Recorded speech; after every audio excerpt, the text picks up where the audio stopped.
Bismillahirrahmanirrahim. Assalamualaikum warahmatullahi wabarakatuh. Alhamdulillah alladzi wassalatu wassalam ala rasulillah amma ba'd. Sahabat perindu surga yang dirahmati Allah, tahukah Anda bahwa di muka bumi ini ada tempat yang dicintai dan dibenci oleh Allah Subhanahu wa Ta'ala? Pasar termasuk tempat yang paling dibenci oleh Allah Subhanahu wa Ta'ala. Namun, bukan berarti umat Muslim tidak diperbolehkan melakukan aktivitas di pasar. Seorang Muslim boleh berjualan ataupun mendatangi pasar untuk mencari kebutuhan harian lainnya. Pasar tak ubahnya sebuah tempat yang selalu ramai dikunjungi.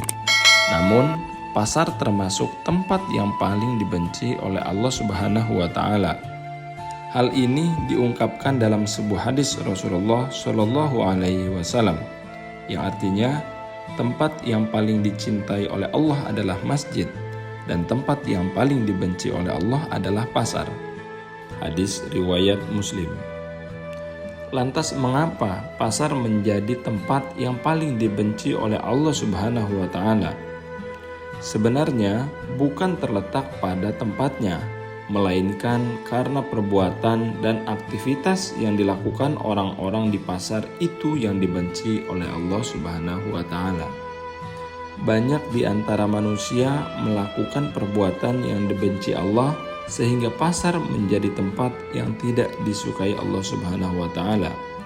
Imam An-Nawawi memaparkan dalam syarah Sahih Muslim, beliau menerangkan, tempat yang paling dicintai Allah adalah masjid, karena masjid merupakan tempat ketaatan dan didirikan atas dasar ketakwaan. Sedangkan tempat yang paling Allah benci adalah pasar, karena di pasar adalah tempat tipu daya, melakukan riba, memberikan janji-janji palsu, dan mengabaikan Allah serta hal serupa lainnya. Untuk itu, agar terhindar dari perbuatan keji yang terjadi di pasar, hendaknya seorang muslim mengerti adab ke pasar. Tujuannya agar selalu dilindungi dari kezaliman yang ada di pasar. Berikut beberapa adab ketika kita mendatangi pasar. Yang pertama, berzikir kepada Allah Subhanahu wa Ta'ala. Berzikir pada hakikatnya meminta perlindungan dari godaan dan tipu daya syaitan. Tidak dipungkiri bahwa pasar adalah pusatnya kebutuhan dunia yang menggiurkan, sehingga dapat melalaikan umat muslim. Hal ini pun terbukti dengan banyaknya umat muslim sering lengah dari zikir ketika memasuki pasar, serta tidak jarang ikut ke dalam kedustaan di dalamnya. Sehingga banyak berzikir dan mengingat Allah saat masuk pasar, seorang muslim akan jauh dari kelalaian dan dosa-dosa. Kedua, tidak menyeringkan suara. Kondisi pasar yang sangat ramai terkadang membuat suasana semakin bising. Meskipun demikian, seorang muslim hendaknya tidak berteriak dan menyeringkan suara ketika di pasar. Hal ini berlaku bagi penjual maupun pembeli. Di antara sifat kepribadian Rasulullah yang dipuji Allah dalam sebuah hadis qudsi, Allah berfirman, "Engkau Muhammad adalah hambaku dan rasulku. Aku namai engkau Al-Mutawakkil. Engkau bukan orang yang keras dan kasar, bukan pula orang yang suka berteriak-teriak di pasar. Engkau tidak membalas keburukan dengan keburukan, bahkan engkau pemaaf dan lapang dada." Hadis riwayat Bukhari. Yang ketiga, memenuhi akad.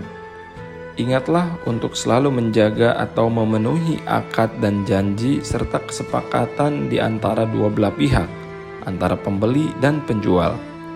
Allah berfirman di dalam Al-Quran surat Al-Ma'idah ayat 1 yang artinya, "Wahai orang-orang yang beriman, penuhilah akad-akad itu." Sebagai penjual maupun pembeli harus memenuhi akad ketika melakukan transaksi. Penjual tidak boleh berlaku curang, seperti mengurangi timbangan, dan pembeli juga tidak boleh zalim dengan menawar harga yang terlalu rendah. Yang keempat, bersikap ramah. Bersikaplah ramah dan memberikan kemudahan di dalam proses jual beli. Dalam sebuah hadis, Rasulullah bersabda, Allah akan belas kasihan kepada seorang hamba yang ramah apabila menjual, ramah apabila membeli, dan ramah apabila memberikan keputusan. Hadis riwayat Bukhari. Rasulullah juga dikenal sebagai pedagang yang sukses karena sikapnya yang ramah kepada pembeli. Sikap santun seperti ini akan membuat pembeli senang dan merasa puas. Yang kelima, menjaga pandangan mata. Pasar menjadi tempat berkumpulnya banyak orang, baik laki-laki ataupun perempuan. Maka dari itu, sudah seharusnya kita menjaga pandangan terhadap lawan jenis yang bukan mahramnya. Demikianlah informasi seputar tempat yang dibenci Allah beserta bagaimana adab saat kita memasuki pasar. Semoga bermanfaat. Kita akan ketemu di video selanjutnya. Terima kasih. Wassalamualaikum warahmatullahi wabarakatuh.